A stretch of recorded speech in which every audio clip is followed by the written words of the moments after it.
Thank you. One of the things that I think you all know, but not enough people that work behind me know, is that those treaties that Cherie talked about that were negotiated by Buffalo and others were negotiated with my ancestors also. And that's what opened up where I live to Europeans, Irishmen that had no place to live on their homeland because we were chased out. So we found this beautiful place to live. We benefited from the treaties. And now it's our turn to stand up and follow your example with those signs, respect treaty rights and save the Penokees, because those treaties are our treaties. They're your treaties also.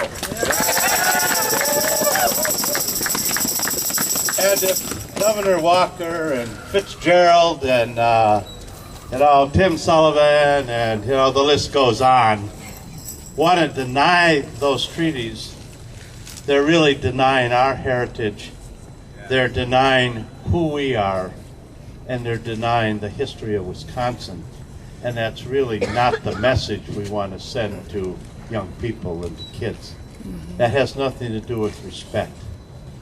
Is this racism? I certainly think so. Economic racism, eco-racism, environmental racism.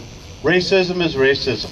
Save our children. I taught school for 30-some years, and one of the things that we taught the kids in our little one-room, four-room schools we had in northern Wisconsin at the time was that when you walk down the street and you get to the city and you see a large group of people, and if they're carrying union signs, you stop the car and get out and walk the picket line with them.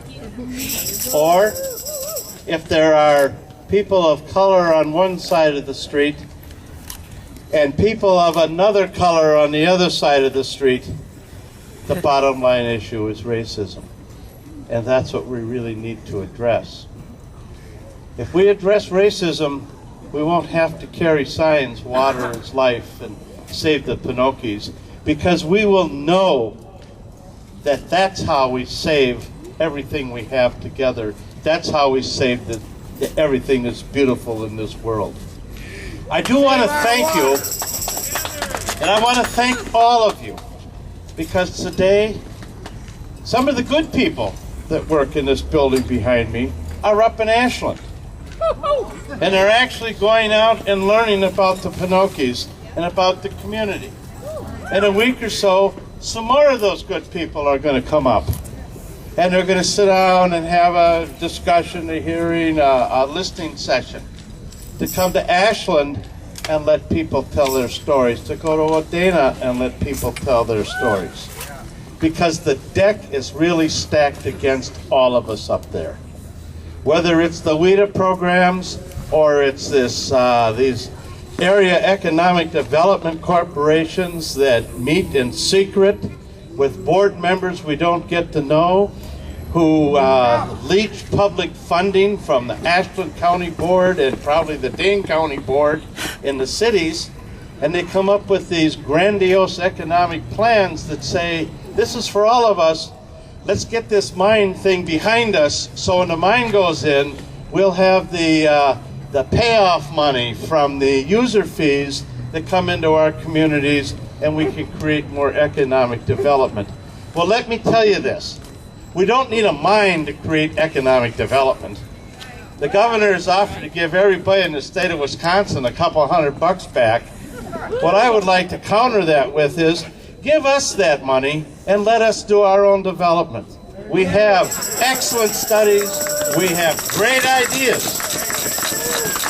All we need is half of the support that this mine has gotten from the powers that be. If we get half of that interest, half of that money, we will have a healthy economy.